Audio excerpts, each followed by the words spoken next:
तसव्वुर करो, तुम एक ऐसे लम्हे के बारे में सोच रहे हो जहां ना कोई सितारा था, ना कोई गैलेक्सी, ना अंधेरा ना रोशनी, बल्कि टाइम भी नहीं था। सोचो एक ऐसी हकीकत जहां कब का सवाल ही पैदा नहीं होता, क्योंकि वक्त का वजूद ही नहीं था। आज हम उसी दिमाग घुमाने वाले राज के अंदर उतरने वाले हैं। बिग बैंग से पहले क्या था? क्या कुछ मौजूद भी था या बिल्कुल कुछ भी नहीं था? और अगर स्पेस ही नहीं था तो फिर यूनिवर्स आया कहां से? बिग बैंग हुआ कहां पे? ये सवाल सिर्फ साइंस का नहीं बल्कि इंसानी सोच का सबसे गहरा राज है। जब हम बिग बैंग का नाम सुनते हैं तो अक्सर लगता है कि जैसे किसी खाली अंधेरे स्पेस में एक धमाका हुआ हो, लेकिन असल में बिग बैंग किसी खाली जगह में नहीं, बिग बैंग खुद स्पेस और टाइम की शुरुआत था। इसका मतलब ये है कि बिग बैंग से पहले, स्पेस के बाहर या वक्त से पहले जैसे जुमले टेक्निकली समझना मुश्किल हो जाता है, क्योंकि हमारे सारे कॉन्सेप्ट वक्त और जगह पर बेस्ड हैं। अस्सलाम वालेकुम, मेरा नाम वजाहत शेख है और आप देख रहे हैं डीप यूनिवर्स। पिछली वीडियो में हमने ग्रेविटेशनल वेव्स को डिटेल से डिस्कस करा था, डिस्क्रिप्शन में आपको उसका लिंक मिल जाएगा। और आज हम उस चीज़ को डिस्कस करेंगे जिसने इंसानी अकल की सारी हदों को तोड़ दिया, before the big bang. Albert Einstein की रिलेटिविटी ने हमें बताया कि टाइम और स्पेस अलग अलग चीज़ें नहीं है, बल्कि एक ही फैब्रिक है, स्पेस टाइम। और जब हम यूनिवर्स को रिवर्स में सोचते हैं, गैलेक्सीज को पीछे लेकर जाते हैं, सब कुछ एक दूसरे के करीब आ जाता है, टेम्परेचर बढ़ता जाता है, डेंसिटी इन्फिनाइट के करीब हो जाती है, और फिर एक ऐसे पॉइंट तक पहुंच जाते हैं हम जिसे सिंगुलरिटी कहा जाता है। यहाँ हमारी नॉन फिजिक्स टूट जाती है, इक्वेशंस काम करना बंद कर देती हैं। इसी पॉइंट पर सवाल उठता है, क्या सिंगुलरिटी वाकई शुरुआत थी या उससे पहले भी कुछ था? कुछ साइंटिस्ट कहते हैं कि बिफोर का कॉन्सेप्ट ही गलत है, क्योंकि बिग बैंग के साथ ही टाइम शुरू हुआ, इसलिए उससे पहले कोई बिफोर था ही नहीं। बिल्कुल इसी तरह जिस तरह तुम नॉर्थ पोल से ज़्यादा नॉर्थ नहीं जा सकते, वैसे ही टाइम का स्टार्ट बिग बैंग था। लेकिन दूसरी थ्योरीज भी बहुत दिलकश हैं। कुछ कॉस्मोलॉजिस्ट कहते हैं कि बिग बैंग से पहले एक और यूनिवर्स था जो कॉन्ट्रैक्ट हो रहा था। इस कॉन्सेप्ट को बिग बाउंस कहा जाता है। इसके मुताबिक यूनिवर्स एक्सपेंड होता है, फिर कोलैप्स होता है और फिर दोबारा एक नए बिग बैंग के थ्रू पैदा होता है। मतलब हमारा यूनिवर्स शायद पहला नहीं बल्कि काउंटलेस साइकिल में से एक हो।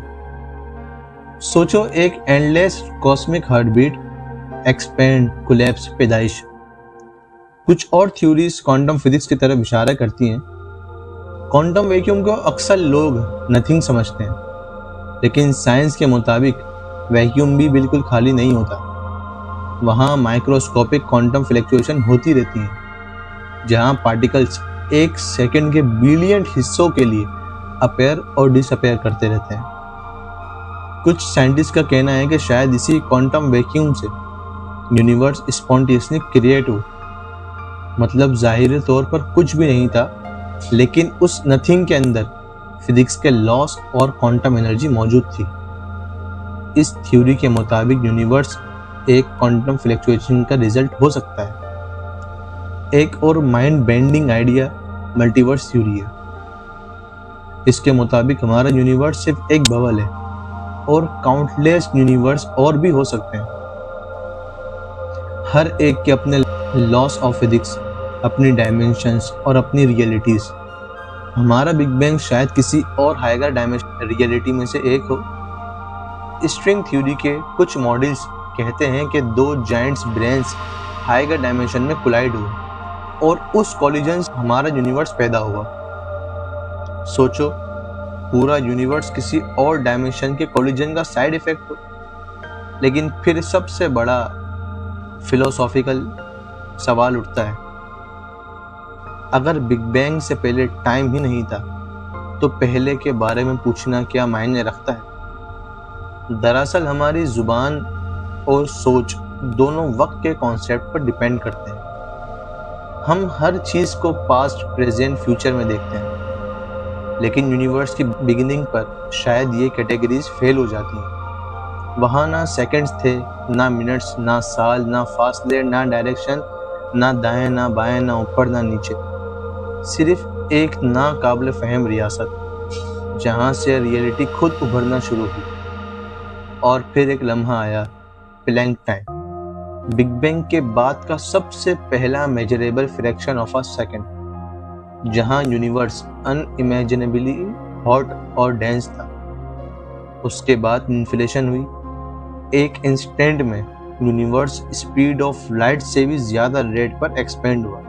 जी हाँ, लाइट से भी ज्यादा तेज एक्सपेंड हुआ। टाइनी क्वांटम फ्लक्चुएशंस ने फ्यूचर गैलेक्सीज और क्लस्टर की बुनियाद रखी। हर स्टार, हर प्लेनेट और तुम और मैं भी उसी इनिशियल फ्लक्चुएशन का रिजल्ट है। सोचो, तुम्हारा वजूद एक एशियन कॉस्मिक वाइब्रेशन का कंटिन्यूएशन है। जब हम पूछते हैं कि बिग बैंग से पहले क्या था, शायद हम असल में ये पूछ रहे होते हैं कि रियलिटी की असल नेचर क्या है। क्या एग्जिस्टेंस हमेशा से थी? क्या नथिंग भी एक तरह की समथिंग है? क्या टाइम एक इल्यूजन है जो सिर्फ यूनिवर्स के अंदर मीनिंगफुल है? ये सवाल साइंस और फिलॉसफी दोनों को एक ही लाइन पर लाकर खड़ा कर देते हैं। हो सकता है फ्यूचर में quantum gravity, black hole physics या प्रीमॉर्डल ग्रेविटेशनल वेव्स हमें इस मिस्ट्री के और करीब ले आए। या हो सकता है एक दिन हम यूनिवर्स के बर्थ के किराए को डिटेक्ट कर लें और समझ लें कि उससे पहले का फ्रेमवर्क क्या था। लेकिन अभी के लिए सबसे ऑनेस्ट जवाब यह है कि हम नहीं जानते, और शायद इसी अननोन में सबसे ज्यादा ब्यूटी है। क्योंकि जब तुम रात को आसमान देखते हो तो तुम सिर्फ स्टार नहीं देख रहे होते, तुम एग्जिस्टेंस के उस सवाल को देख रहे होते हो जिसका जवाब यूनिवर्स ने अभी तक छुपा कर रखा है। बिग बैंग से पहले क्या था? शायद कुछ नहीं, या शायद सब कुछ, या शायद वो सवाल ही गलत है। और इसी मिस्ट्री ने इंसानी जहन को सबसे ज्यादा हिला दिया है। एक ऐसा लम्हा जहां ना टाइम था ना स्पेस, और फिर भी वहीं से सब कुछ शुरू हुआ।